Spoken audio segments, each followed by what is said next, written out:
하고 금요일 기도회를 하고 오늘 또 종교개혁 기념주일을 만나니 우리가 정말 개혁 신앙의 사람들이라, 이전에 있었던 종교적 전통이나 교회의 가르침이 아니라 하나님의 말씀으로 우리가 구원을 받았고, 하나님의 말씀을 따르는 것이 성도의 본분이며, 자기를 살피 하나님 말씀에 어긋나는 것이 언제든지 발견되면 늘 자기를 낮춰 겸손하게 말씀에 순종하고 스스로를 변화시키는 믿음의 사람이라 하는 확신을 갖습니다.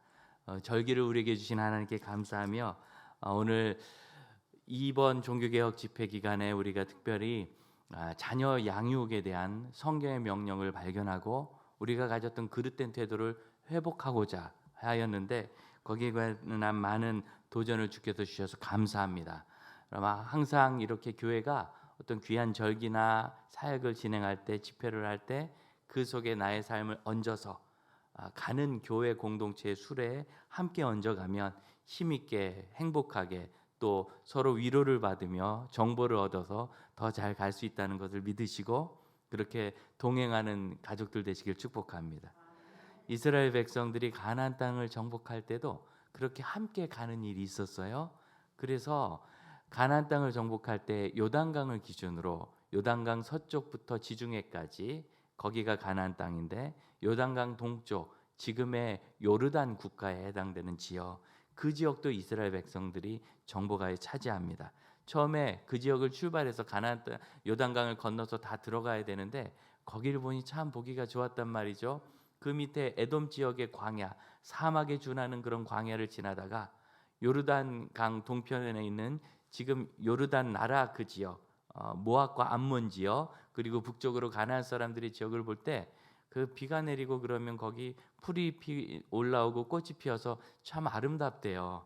그래서 그 아름다운 풀밭과 꽃들을 보면서 아마 르벤 자손과 지파와 갓 지파와 므낫세 지파의 절반 정도가 거기 남고 싶어가지고 우리는 여기 살면 안 됩니까? 이야기했고, 그때 모세가 크게 진노하면서 너희가 여호와 하나님의 명령을 어기려 하느냐, 가나안 땅으로 가라 했는데 너희가 여기 남으면 나머지 사람들이 어떤 용기를 가지고 갈 수 있겠느냐라고 이야기하고, 그때 그들이 자원하여 이야기합니다. 우리 가족과 우리 짐승들은 여기 남고 이곳을 수비할 병력들은 남겨둔 후에 우리 용사들은, 그 숫자가 4만 명 이상 되거든요.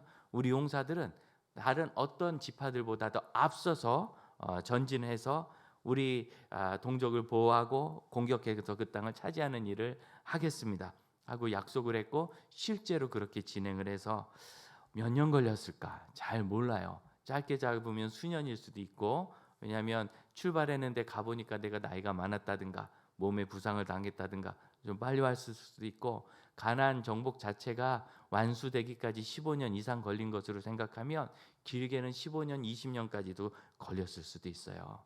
그렇게 고향을 떠나서 마치 용병처럼 형제들을 위하여 돈으로 고용된 것이 아니라 자원하면서 여호와께서 주신 이 정복 전쟁을 수행하기 위해, 또 맨 앞에 섰으니 위험한 일이 많지 않았겠어요?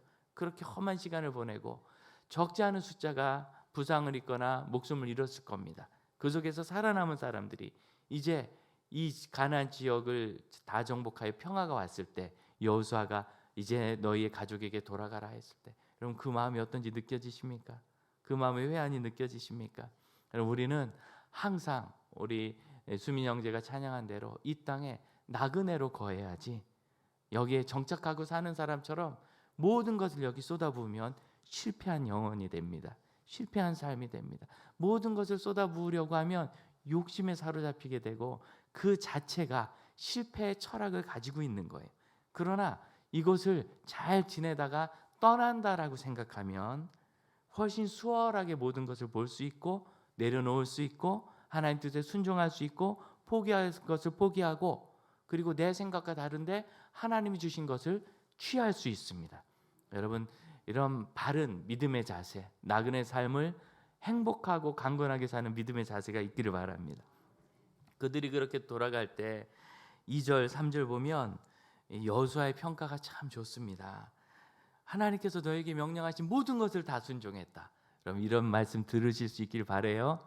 목회자로서 저에게 개인적인 사명이 무엇이냐 물으시면 좋은 교회, 선교, 다음 세대 양육, 교회와 교단을 위해 봉사하는 것 다 포함되지만 그 모든 것을 아울렀을 때 그 과정을 통하여 제가 이루기 원하는 것은 제가 섬기는 형제 자매들, 우리 성도들이 하나님께서 주신 사명을 다 이루고 천국 갈 수 있도록 안내해드리고 도와드리고 동역하는 것이 제 개인적 비전입니다.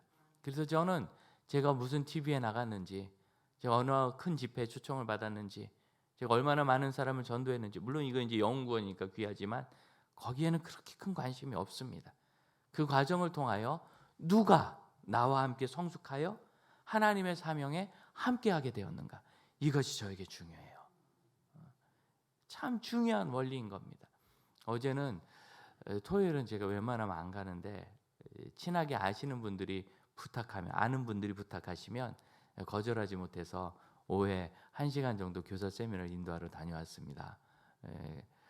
우리 교단의 아주 큰 교회인데 오랫동안 온라인으로 하다가 이제 위드 코로나 시대 되면서 교회 교육이 현장에서 재개할 수 있게 됐으니까, 그래서 교사들을 불러 힘을 주고 용기를 주는 마지막 온라인 강의, 이제 이다음부터는 오프라인으로 하겠다는 거 현장에서. 그래서 갔는데 왜 갔는가 하면 큰 교회라서 간 것이 아니라 저에게 전한 우리 사역자가 강도사님인데, 그 초등학교 3학년, 4학년, 5학년, 6학년 때 4년 동안 제가 주일학교에서 지도했던 그런 형제예요. 청소년기에 약간 삐딱선 타더니 대학생 되더니 노는 게 좋아가지고 음악을 전공하고 그러고 있다가 어느덧 마음을 바꿔서 총신신대원에 가서 이제 얼마 전에 결혼하고 그 교회에서 교육부서를 맡아 섬기는데, 목사님이 생각나서요. 뵙고도 싶고 한번 와서 꼭 강의해 주시면 감사하겠어요. 그래서 갔어요. 가서 보는데 제 마음이 얼마나 두근두근 거리든지.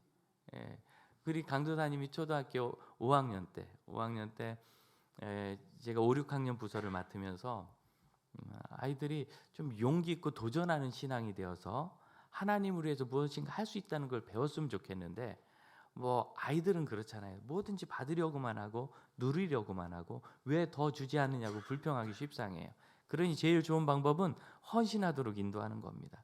교사들하고 의논해서 우리가 찬양팀을 만드는데 이런 찬양팀이에요. 그래서 드럼도 사고 기타도 사고 이런 앰프도 사고 마이크도 사고, 키보드는 너무 비싸니까 본당 거 빌려다 쓰고 그 시간엔 안 쓰더라고요. 그래서 우리가 찬양팀 만들 거다. 그럼 재정은 어디 있나? 당회에 요청하면 안 줍니다. 예수님 재림하시는 게 빠르지 안 줍니다. 그걸 뭘 기다려요? 우리가 헌금해서 사면 되지. 교사들도 한 30명 되고 아이들도 100여 명 되는데 130명이 헌금해서 하면 되지. 그래서 작정을 시켰어요. 아이들은 작정 기간이 길면 안 되거든요. 한 3개월 이내. 3개월 이내 동안 작정 헌금을 한다. 아이들이 작정 헌금이 뭐예요? 모르죠. 뭐 네가 지금 돈이 없으니까 앞으로 하나님께서 주신 돈, 용돈 잘 모아가지고 헌금을 하기로 하고 내가 이만큼 할게요. 작정하고 그 기간 내에 하도록 애쓰는 거예요. 못한다고 무슨 뭐 끌려가지 않는다. 네가 하나님과 약속한 거니까, 네가 하나님 앞에 도전한 거니까 됐고, 대신 게으르면 안 되고 성실해야 된다. 조건이 있다. 부모님한테 타면 안 돼. 부모님한테 타면 안 되고, 부모님한테 타서내는 거는 뭐 그 내 헌신이 아니니까. 어쨌거나 네가 부모님 뭐 구두를 닦아드리고 용돈을 받든지 설거지를 도와드리든지 용돈을 아끼든지 학용품을 아껴서 쓰든지 네 돈으로 하는 거다. 그래서 아이들과 교사들이 다 작정했는데, 그 당시 제가 한 달에 사례 45만 원 받을 때 140만 원이 작정됐어요. 그래서 그 작정된 것을 가지고, 돈은 하나도 없죠. 카드로 다 긁어가지고 할부로 사버렸어요. 악기들을.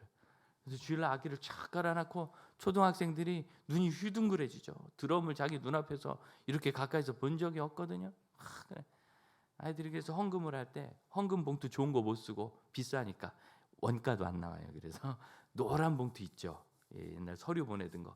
거기다가 스티커 붙이고 도장 찍어서 여기다가 이 헌금, 이 돈은 어디서 났는지 출처를 쓰라. 그때 금융실명제가 시작된 거예요. 그래서 출처를 쓰라. 그래서 아이들이 거기다가 작정헌금, 자기가 얼마 작정했고 이게 얼만큼 진도 나가는지까지 일일이 기록하면서 해가지고 주일마다 그걸 놓고 기도하는 그 재미가. 근데 거기 원놈이 3,000원이나 헌금을 했어요. 초등학생이 그때 3,000원이면 떡볶이 10그릇 값입니다. 이야, 봤더니 목욕을 안 한 돈 3,000원. 그 땔감 낸 친구가 목사가 돼가지고 그 땔감으로 주의 일을 섬긴 거예요. 그래서 청소년기에 좀 방황하고 할 때는 제가 걱정을 많이 했어요. 이 아이가 그러면 안 되는데, 중직자들이거든요. 그런데 그렇게 방황한 게 아니었고 오히려 여러 가지를 경험한 다음에 지금 목회를 하면서 참 잘 섬겨요.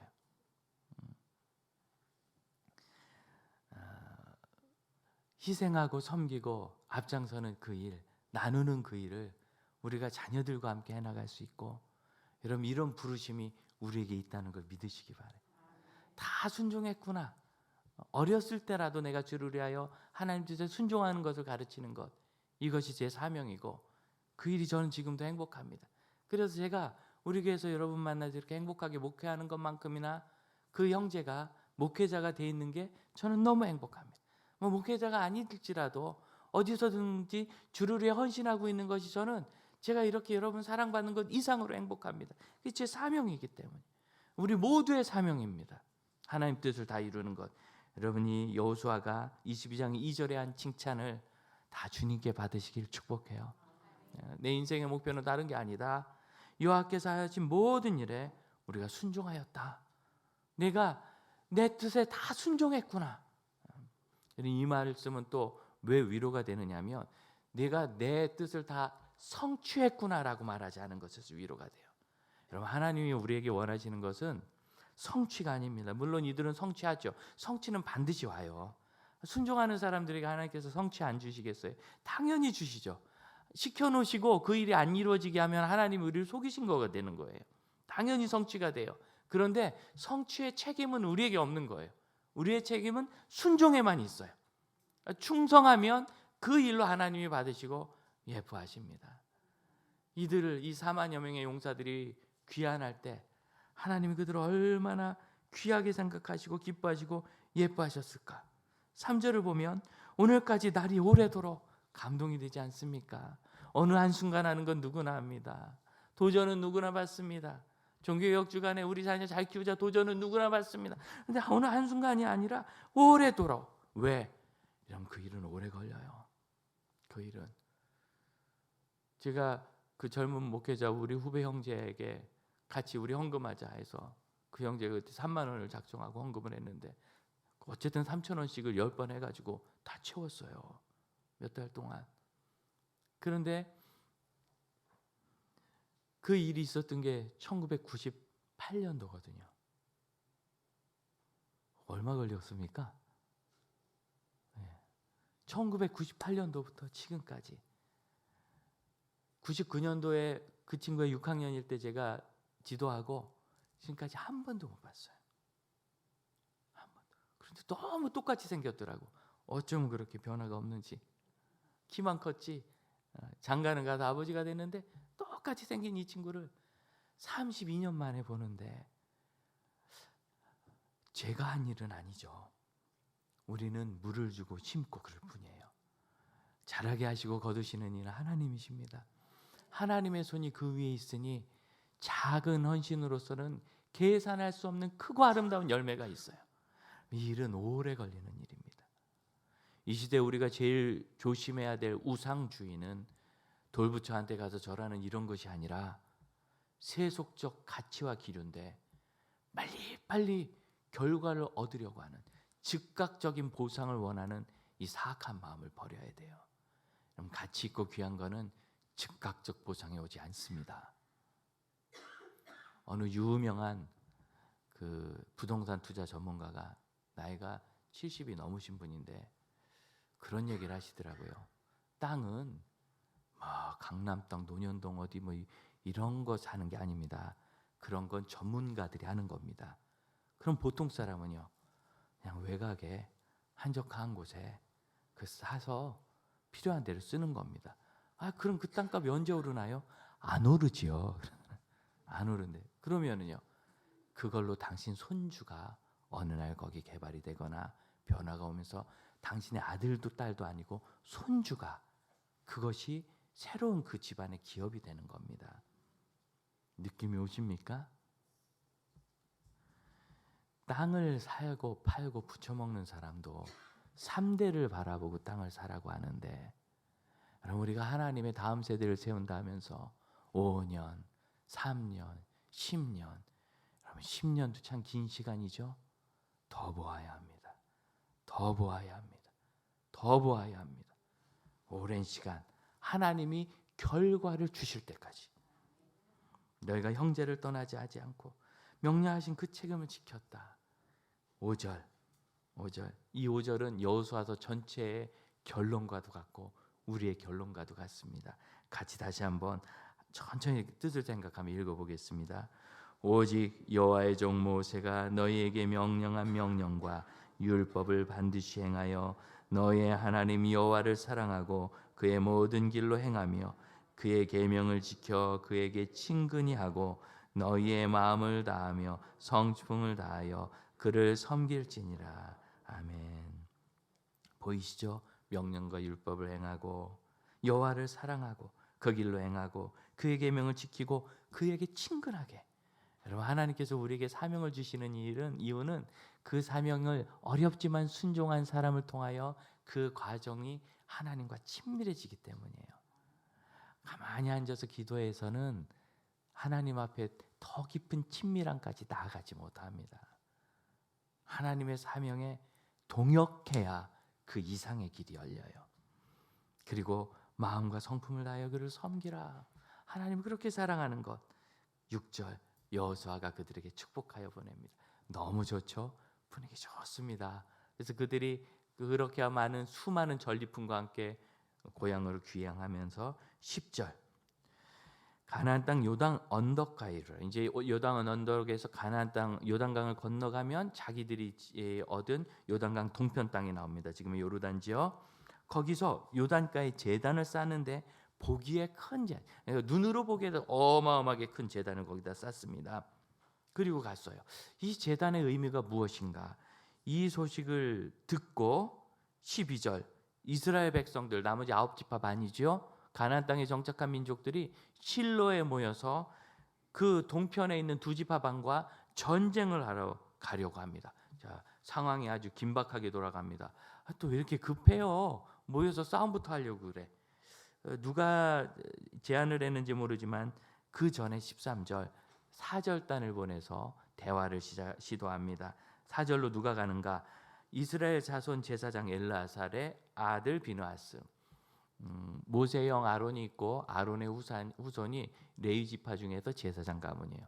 그 중에 그 아들 엘르아살이 아론의 직을 이어받았고 엘르아살의 일은 비느하스가 이어받습니다. 그러니까 비느하스는 이 시대 대제사장인 거예요.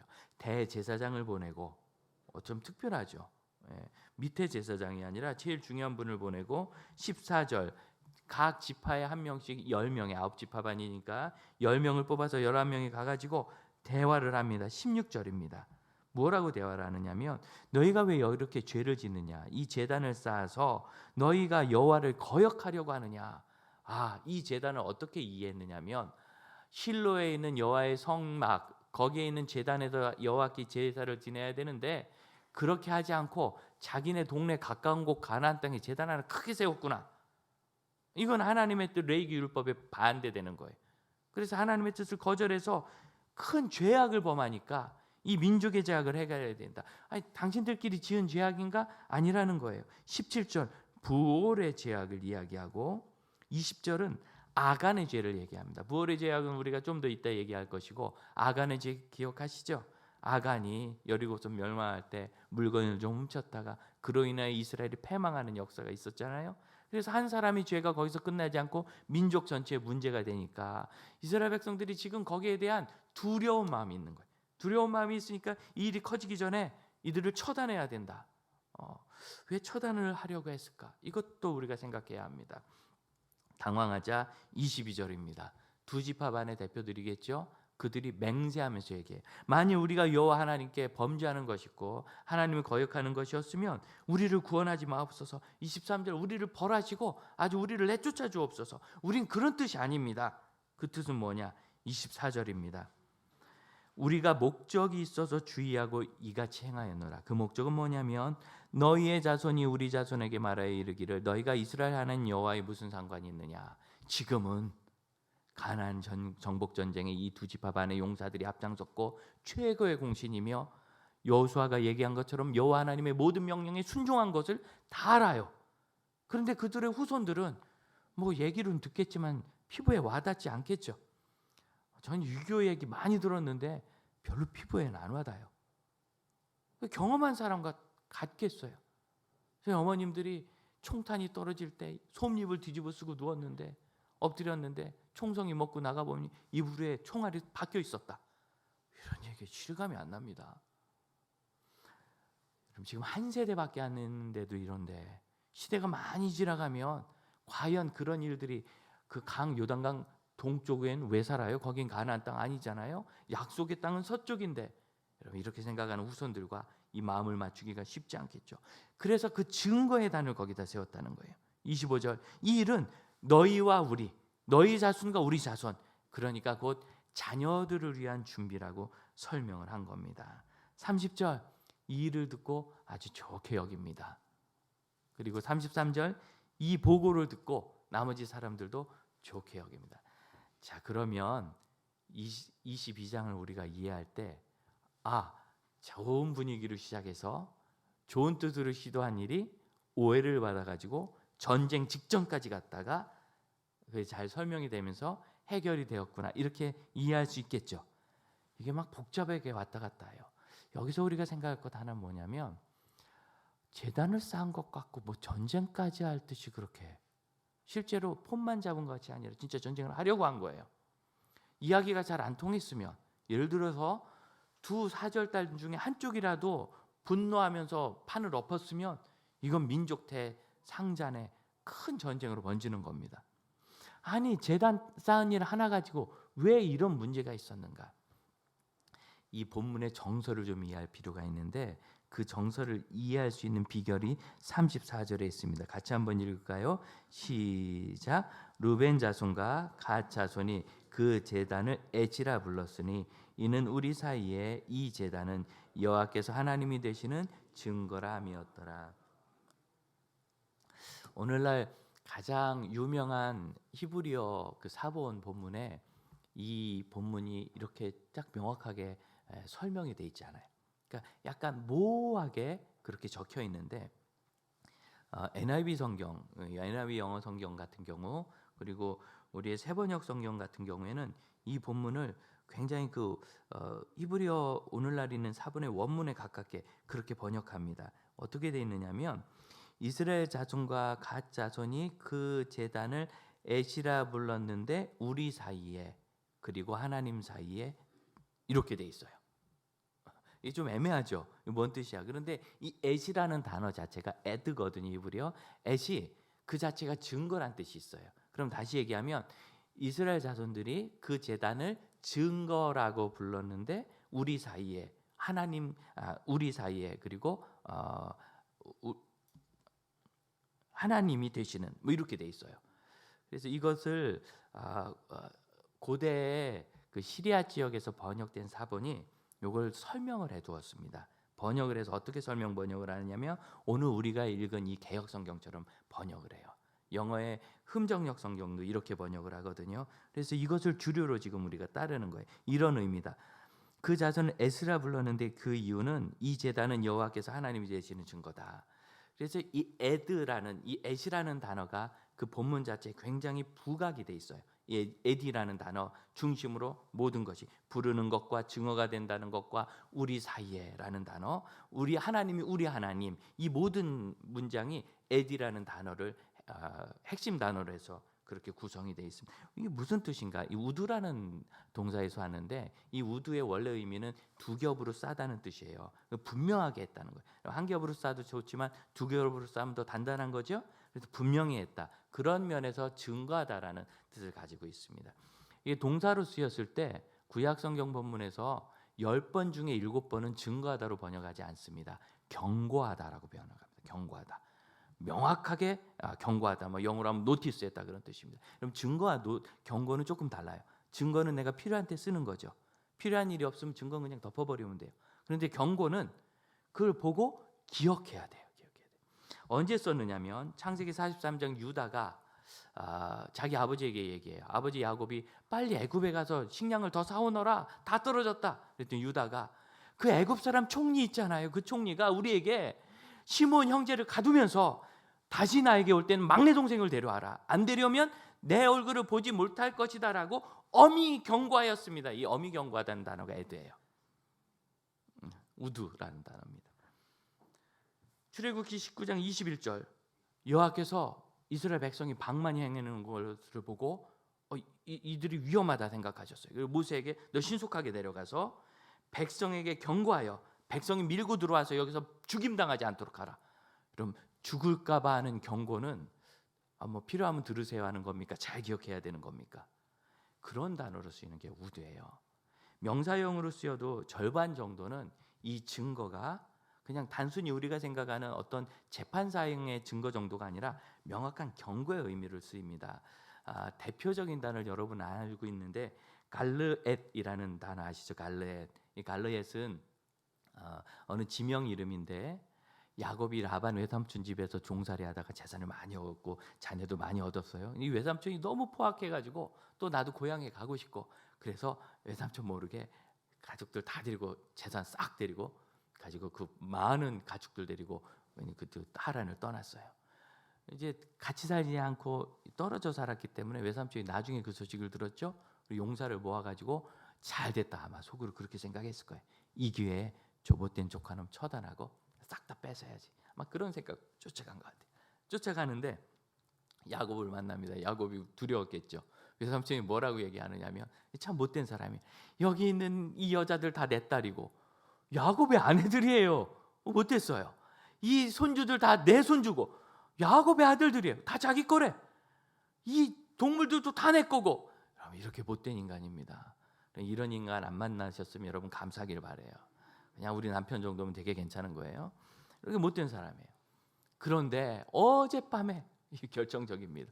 어젯밤에 하나님께서 나타나셔서 옳고 그름을 야곱과 따지지 말아라. 이 경고를 받고 라반이 와가지고 괜히 쫓아왔죠.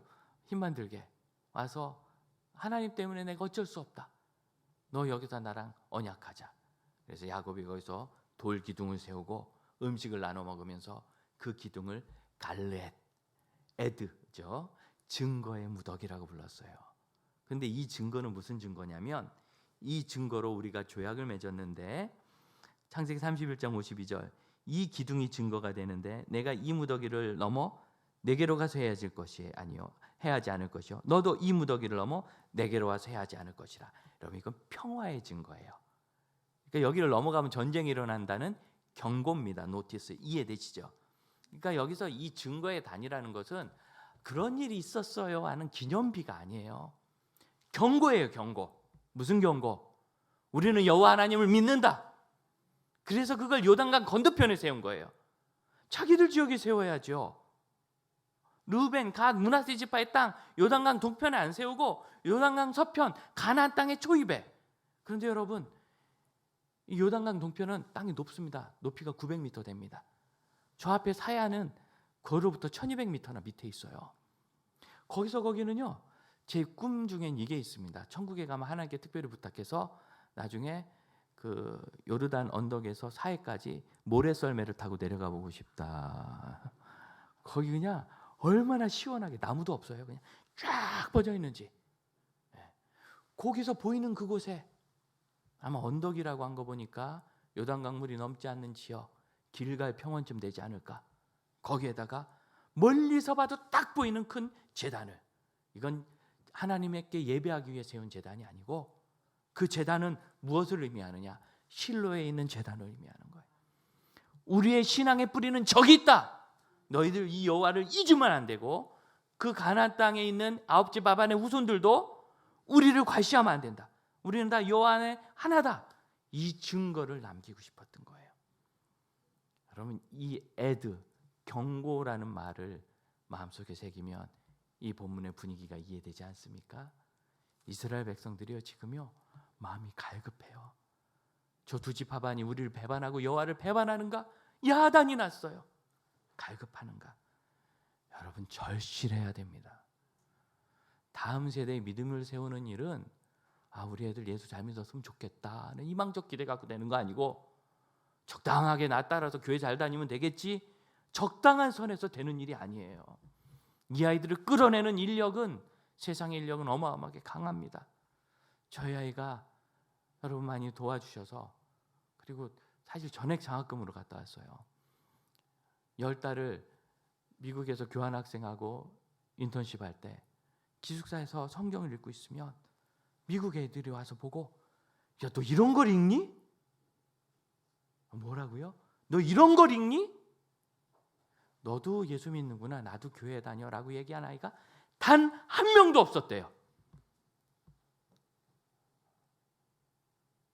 기절할 노릇 아닙니까? 형교도의 나라입니다. 예수 잘 믿겠다고 영국으로부터 탈출해서 간 나라가 거기예요. 그런데 그 후손들이 지금 청년 대학생들이 학교 괜찮거든요. 워싱턴 DC 안에 있고 깔끔한 학교예요. 그 정도면 믿음 있는 애들이 좀 있을 법한데, 교회를 다니는지는 밝히지도 않고 너무너무 미개한 애를 보는 눈으로, 너 이런 걸 믿니? 이걸 읽니? 이걸 읽는 사람이 있구나? 그래서 물어봤대요. 너희 집엔 성경 없냐? 있긴 있는데 어디선가 본 것 같아. 하지만 읽어본 적은 없어. 왜요? 절실하지 않아서 그런 거예요. 가슴이 찢어지도록 절실해야 되고, 우리 아이가 혹시나 믿음이 안 서는 것 같으면 밥을 못 먹어야 돼요. 지금 그런 거예요. 저들이 여호와를 배신하는 것 같으니까 뜨끔해가지고 군대를 모아서 다 처단하러 가겠다고 야단이 났죠. 신앙을 세우는 건요, 하나님은 좋으신 분이야, 당연히 여기도 있지만 우리가 여호와를 떠나선 살 수 없어라는 두려움부터 시작하는 겁니다. 사랑의 하나님 참 좋지요. 공의의 하나님을 얘기하지 않는 사랑은 진정한 사랑이 아닙니다. 하나님이 사랑의 하나님이신 이유는 우리 안에 의를 다 세워주신 분이기 때문입니다.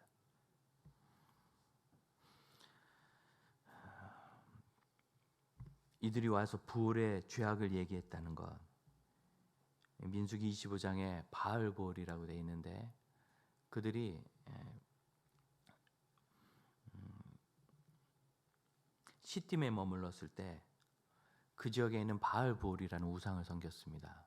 이 우상, 대부분 고대 종교들, 이방 종교들이 그랬는데, 그 안에 부적절한 성행위를 성창들과 하는 것을 예배, 우상 제사의 한 부분으로 치는 것이 있었어요. 그래서 이스라엘 백성들을, 남자들이 다 음행에 빠졌습니다. 유행이었어요. 다 빠졌어요. 여호와 앞에 징벌을 받아서 전염병이 돌아서 24,000명이 죽었습니다. 여러분, 전염병이 뭐죠? 죄진 것 많지. 뭐 특별한 실수를 한 것도 아니고 사고가 난 것도 아닌데, 몸이 약한 것도 아닌데 그냥 차례로 죽어가는 거예요. 이게 전염병이에요. 지금은 방역, 예방 이런 개념이 있지만 고대 전염병은 그냥 신의 저주입니다.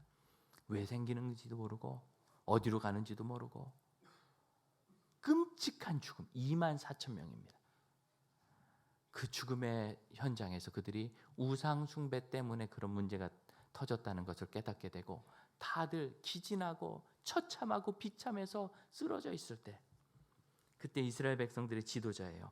시므온 지파의 한 가문의 우두머리인 시므리란 자가 미디안 지휘관의 딸인 고수비란 여자와 동침을 하러 장막으로 들어갑니다. 우상 제사를 또 하는 거예요. 약한 성행위를. 한번 생각해 보세요. 다 쓰러져 있는데 거기로 들어가요. 그걸 아론의 손자인 비느하스가 창을 들고 들어가서 둘이 음행하는 것을 등을 찍어가지고 두 사람을 한꺼번에 죽입니다. 하나님께서 그 일을 뭐라고 평하시느냐면, 비느하스가 하나님의 시기심, 이 시기심이라는 걸 잘 이해하셔야 합니다. 여호와는 질투하는 하나님이죠. 우상 숭배를 용인하지 않으시는 하나님의 마음으로 그들을 처단하였기 때문에 비느하스로 인하여 이스라엘이 거룩하게 되었다. 그리고 그 전염병이 거기서 끝나서 죽은 것이 24,000이에요. 그 사건이 없었으면 더 죽는 거예요. 그래서 비느하스의 집안에 하나님께서 영원한 제사장직을 언약으로 주십니다. 그 일이 있었어요. 그래서 여기 비느하스가 간 거예요.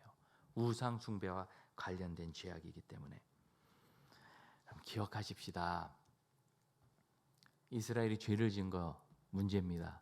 그런데 그것을 깨닫고 이제 후회와 회개의 움직임이 일어나서 다들 그 우상 숭배 더 하겠어요? 중단돼서 넋놓고 있을 때 보란듯이 그 여자 손을 끌고 들어가는 이 악한 리더,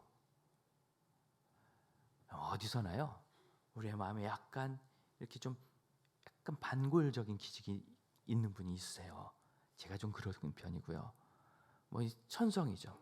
그게 악하게 사용되면 항상 뭐 하는데 딴지 거는 사람이 되는 거고, 선하게 사용되면 가만히 있어. 혹시 우리가 발견하지 못한 실수나 다른 좋은 것은 없는가 하고 측면을 바라볼 수 있는 공동체에 도움이 되는 일이에요. 그런데 적지 않은 사람들이 이 좋은 기질을 악하게 사용합니다. 그래가지고 좋게 흘러가는데 거기서 뭘 굳이 그러려고 해?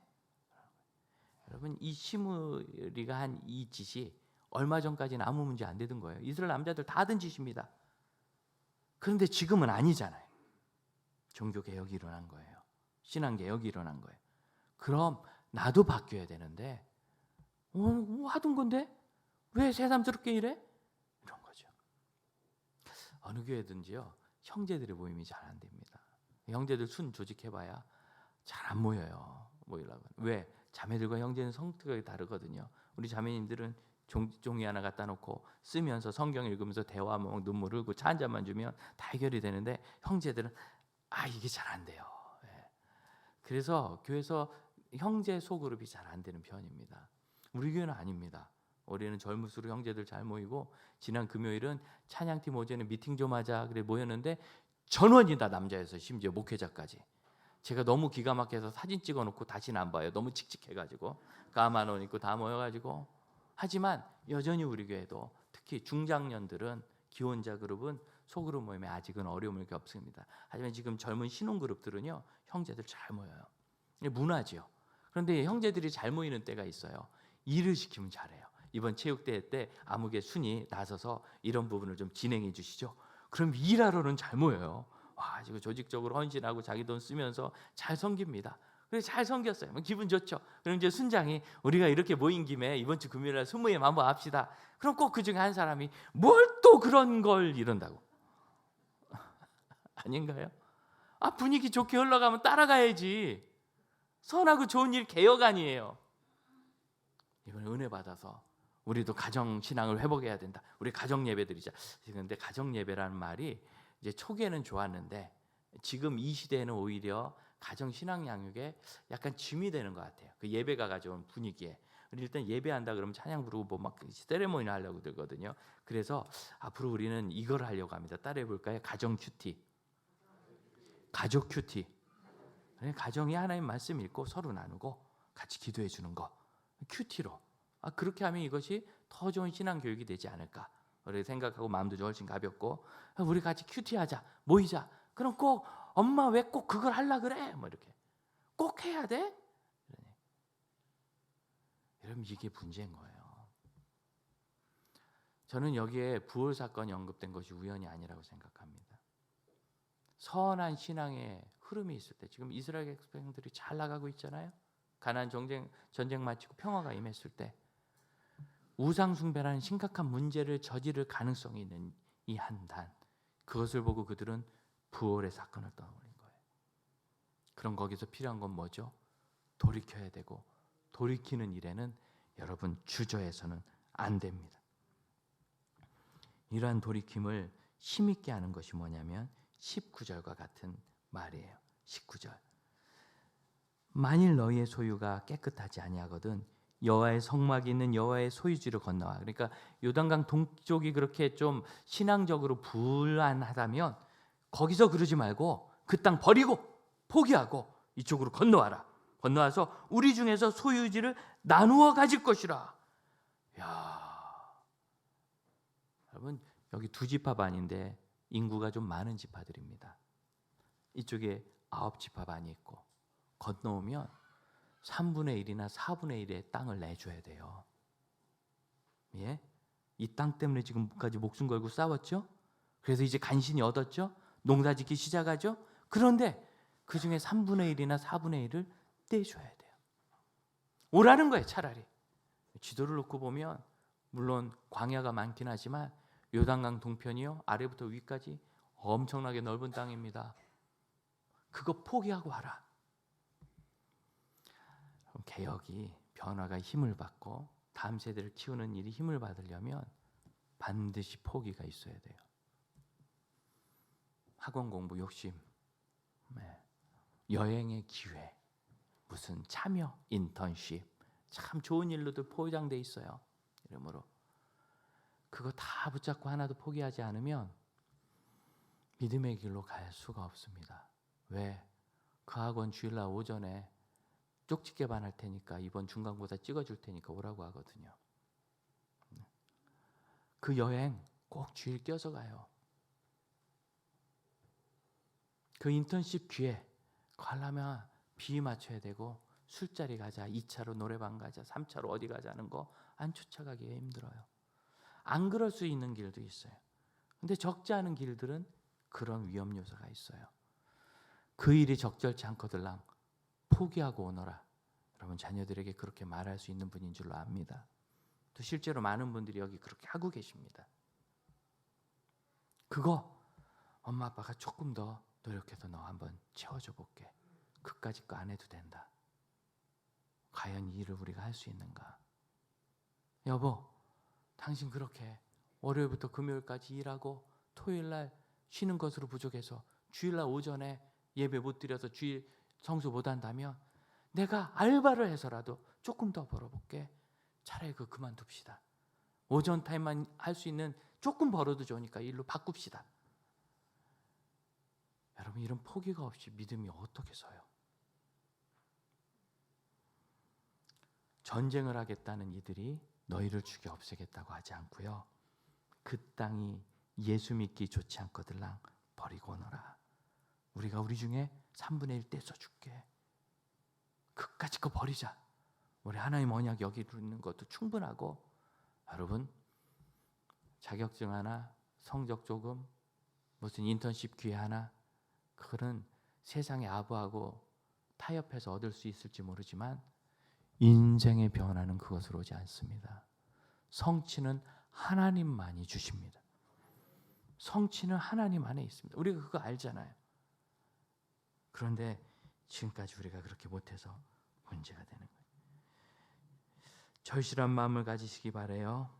그들이 그 제단을 우리 땅이 아니라 저 건너편 땅에 세운 것을 보고 진실하게 우리의 신앙의 중심을 여호와 하나님 계신 곳에 둬야 되고, 무슨 일을 하든지 하나님을 바라보는 결과가 나오지 않는다면 그 일은 버려야 되는 겁니다. 아무리 멋있는 제단도 허물어야 되는 겁니다. 하나님을 바라보는 결과, 그러면서 하나님이 주시는 변화를 하나씩 찾아가세요.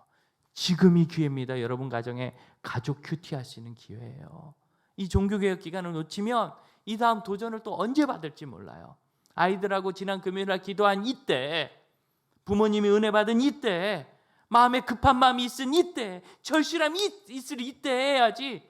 뭘 또 이제 와서 새삼스럽게 그동안 안 했는데 이제 와서 뭐라고. 여러분, 이래가지고는요 평생 벗어나지 못해요. 그 일을 왜 우리가 해야 되죠? 여러분이 가장 훌륭한 교사이기 때문이에요.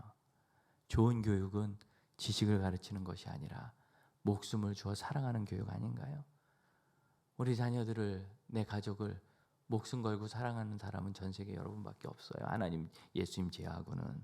학교 선생님 아니에요. 직장 상사도 아니에요. 여러분밖에 없어요. 그럼 여러분 누가 제일 좋은 교사예요? 여러분이세요. 전문가가 가르친다는 생각하지 마세요. 전문적 지식이 있어서 세상이 변화했다면 이렇게 잘 사는 이 시대가 왜 이렇게 복잡하고 어려워요? 오직 의인은 믿음으로 말미암아 살고 자녀와 손주들의 신앙을 위하여. 여러분, 우리는 사실은 옛날에 그 아이가 3살 때, 4살 때 그때 했으면 좀 쉬워요. 그때 못한 거 초등학교 3학년 때, 4학년 때, 그럼 그 다음은 쉬워요. 그때 못했으면 그 일은 계속 어렵습니다. 그렇다면 지금이라도 돌이키려면 말할 수 없는 희생, 내 간을 떼놓고 심장을 떼놓는 희생이 없으면 돌이키는 일이 어렵습니다. 여러분, 부모시잖아요. 그 일을 해낼 수 있는 유일한 부모, 유일한 존재 이 땅에. 그러니 여러분, 그 대가를 지불하기 위하여, 그리고 하나님의 열매를 보기 위하여 이 충성을 포기하지 않는 믿음의 사람들 되시길 축복합니다. 기도합시다. 우리 앞심하에 기도할 때 하나님께서 주신 일을 하나님 주신 믿음으로 잘 이루어 믿음의 가정, 믿음의 후사를 세우고 하나님의 나라를 보게 하옵소서. 기도하겠습니다. 오직 주님을 바라보게 하옵소서. 주님, 저희가 이 긴 특별 집회 기간 동안 자녀 양육에 대해서 고민도 하고 도전도 하고 갈급함도 있었습니다. 그러나 주님, 이제 마땅한 대가를 치르며 예수께서 십자가 대가로 저희를 구원하신 것처럼 저희가 삶의 유익을 포기하고 기회를 포기하는 대가로, 이루어놓은 작은 성의 일부를 허무는 대가로 믿음의 세대를 세우고 믿음의 사람을 이루어갈 줄로 믿습니다. 주여, 저희를 받아주시고 저에게 힘을 주옵소서. 주님 주신 사명을 감당하신 능력을 저에게 주옵소서. 우리 자리에서 일어나 하박국 2장 4절, 로마서 1장 14절의 찬양을 함께 드립시다. 세상 흔들리고 사람들은 변하여도, 세상 흔들리고 사람들은 변하여도 나는 주를 섬기리. 주님의 사랑은 영원히 변하지 않네. 나는 주를 신뢰. 오직 믿음으로, 오직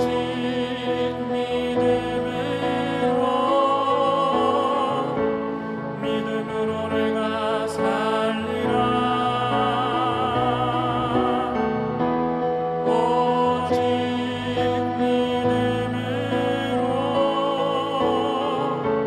믿음으로 내가 살리라. 오직 의인은 믿음으로 말미암아 살리라. 오직 의인은 믿음으로 말미암아 살리라. 오직 의인은 믿음으로 말미암아 살리라. 기도하겠습니다. 하나님께서 주신 이 믿음, 우리에게 주셔서 생명이 되었고, 이것은 영원히 우리 자녀들과 우리 가족에게도, 그리고 이 땅의 모든 사람에게도 유일한 구원과 생명인 줄로 믿나이다. 이 귀한 생명의 믿음이 거저 생기는 것 아니요, 예수의 십자가 희생과 지금도 그 십자가의 도를 따르는 희생하는 제자들을 통하여 이루시는 줄로 믿사오니, 오늘 이 자리에 있는 우리 개혁교회의 후손들이 하나님 앞에 믿음의 본을 보이며 실패하는 가운데 다시 회개하여 믿음의 길을 따르고, 그렇게 구원하여 함께 믿음의 승리를 이루는 참된 개혁의 신앙이 되게 하여 주옵소서. 지금은 우리 주 예수 그리스도의 은혜와 하나님의 크신 사랑과 성령의 역사하심이 개혁신앙으로 우리를 변화하고 우리 가족을 변화하며 이 땅을 새롭게 해나가는 믿음의 형제자매들과 그들의 헌신과 희생 후에 그 열매 이제로부터 영원토록 함께 하실지어다. 아멘.